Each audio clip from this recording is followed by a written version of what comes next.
States of America, and to the republic for which it stands, one nation, under God, indivisible, with liberty and justice for all. Woo! We did something fun last night. We got some faces who weren't here last night. Yeah. So what we did last night, instead of playing it over the audio, we let the people voices sing the national anthem. That's right. So we're going to do it again. Let's I do wanna it. Hear everyone's voice. Here we go. You guys ready? Say, can't you see by the dark early light what so proudly we held, and the twilight that's gleaming, whose broad stripes and bright stars through the perilous fight, for the land that we watch was so gallantly streaming, and the rocket's red glare, the bombs bursting in air, gave proof through the night that our flag was still there. Boom, boom, boom. Oh, say does that star-spangled banner yet wave o'er the land of the free and the home of the brave? Yeah, USA, guys. All right, let's pray. Guys, Hats off, you guys. hats off. I keep seeing it in my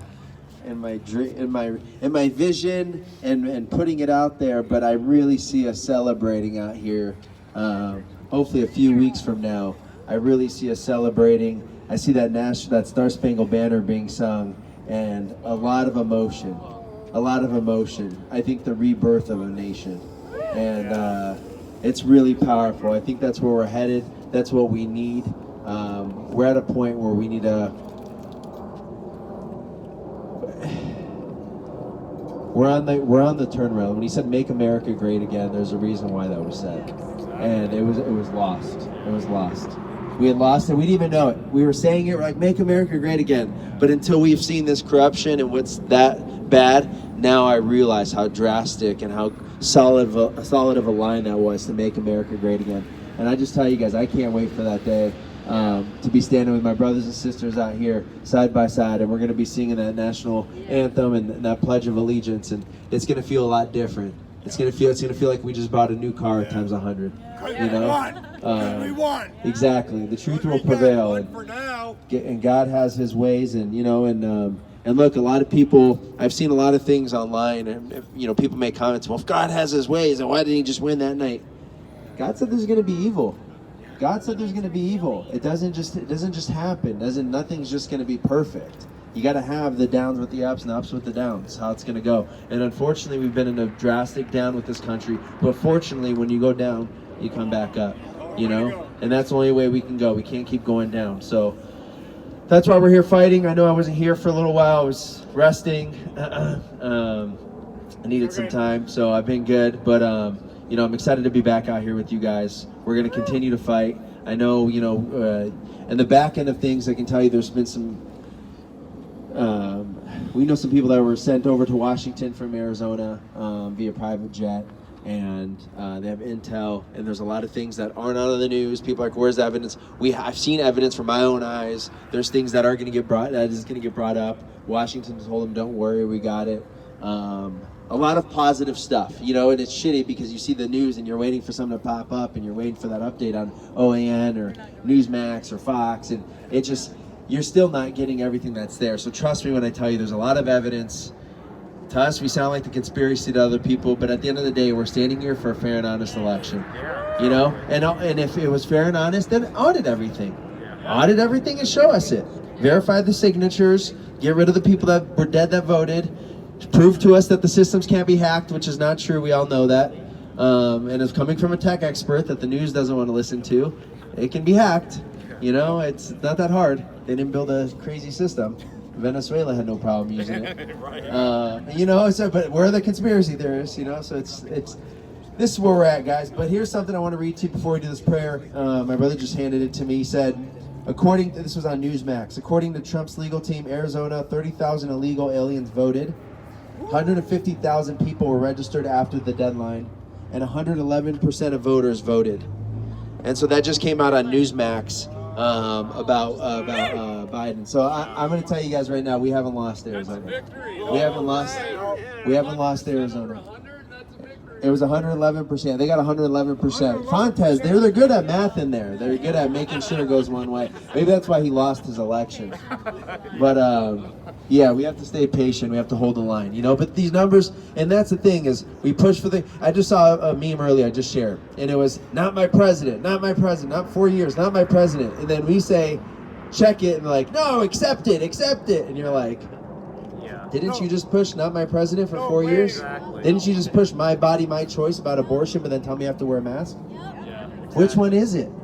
What's up with all hypocrisy? Yeah. It's like Let's that's unite the and heal, but then you go to the MAGA march with BLM and Antifa, and you start fires and fights and everything, and you're telling us, let's heal.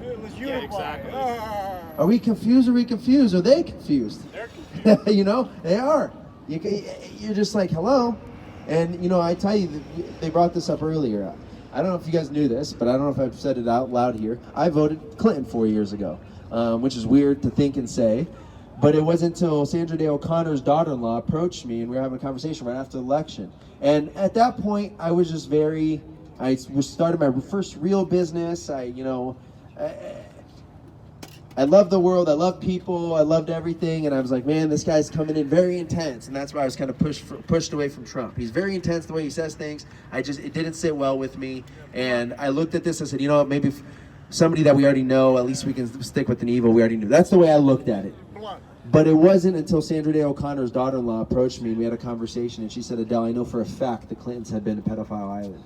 And I'm sitting there and I'm like, and she dated Ghislaine Maxwell's ex-boyfriend, and she knew Epstein and all that, and she told me this, and I was like, what is she talking about? And I'm like, are you know, I didn't even know Epstein. I'd heard his name maybe once then. Right. It was a shock. Like, and she was like, huh? And then not but 2 years later, you see Epstein, and everything she told me is on TV. And it was at that point, though, that everything switched for me, because when I heard pedophilia and I looked at the Democratic Party and I started tying all these people that are all friends with each other and everybody hanging out, and you started looking at the CIA and how things work and how people get away with stuff, and you start going down that rabbit hole, that's what happened.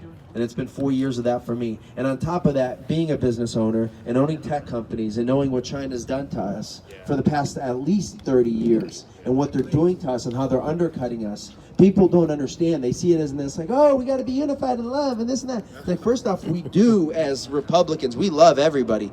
But that's not the case with the world, because the China Communist Party, who has 1 million Muslims in concentration camps right now, along with Christians and Jews, they're not out for our best interest. I don't know what we think by saying Obama and Biden and Bush and Clinton, oh, go ahead and take our patents. That's fine. Go ahead and take our technology. We'll use your guys' 5G. Go ahead, Huawei. Trump was like, no. And people don't understand how powerful that is. We get it. I can tell you right now with the algorithm. I built a new social platform. I can tell you what I can do with an algorithm. Today you like chocolate. Tomorrow you like strawberry. Watch.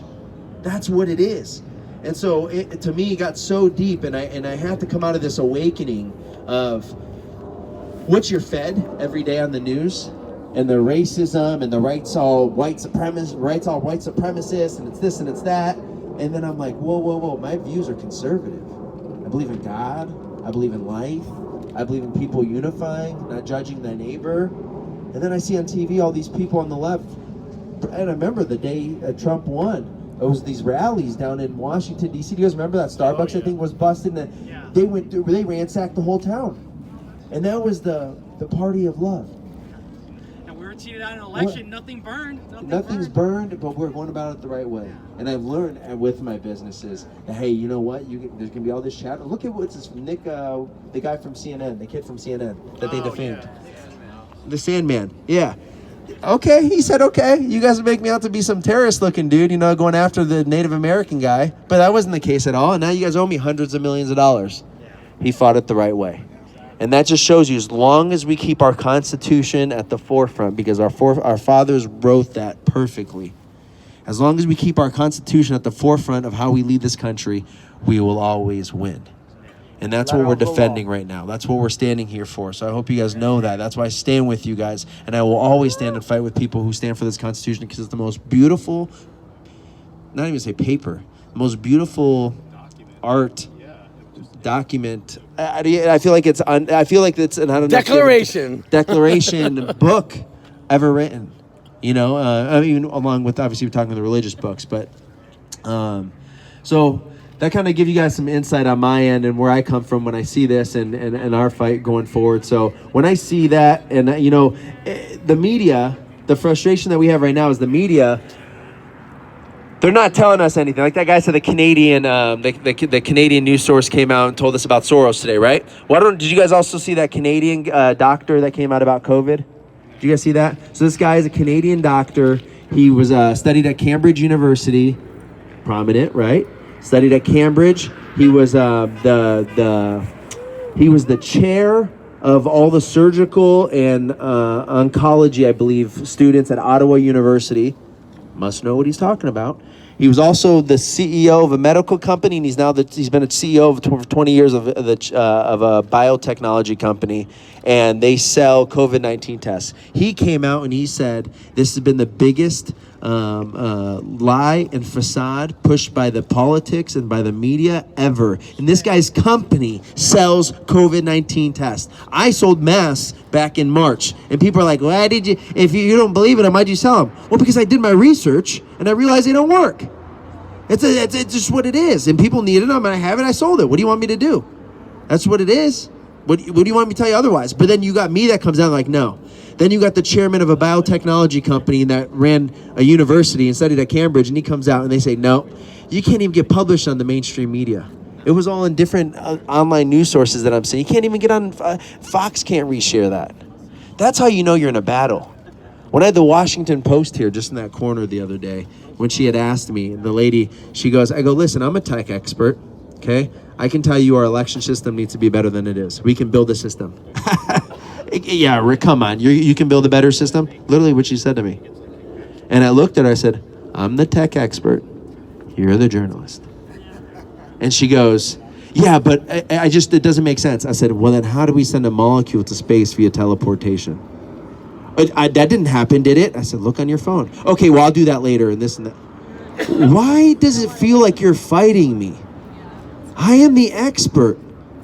I'm the one that's studying for as long as I have. I'm the one working my ass off in tech, and you're trying to lecture me on what tech is? You're telling me? This is how you know the media is never going to give you and is never on the same page that we are. So like they said before me, we can't trust that. We got to keep going forward. Communist media. It is the communist media. You guys join me real quick. Before you guys start eating too, I don't know if you guys join me in